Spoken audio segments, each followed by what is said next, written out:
are doing. They have their own what they call flood mapper, and they show the advisory, or they show the base flood elevations, and then they bring in the sea level rise stuff to compare with that. But we're working on some stuff, and I think I mentioned it here after Hurricane Sandy, trying to look at adding some of the sea level rise on top of the advisory base flood elevations that they have.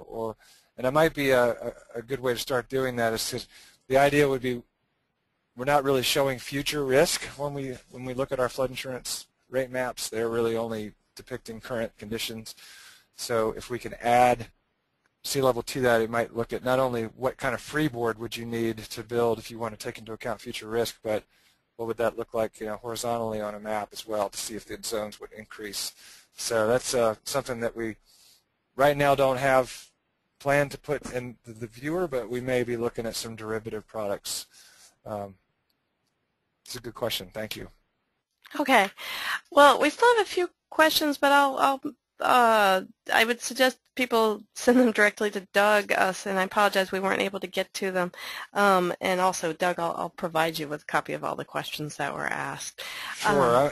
Probably my fault for going a little too long. Oh, no, this was a great presion, and no, this was fabulous.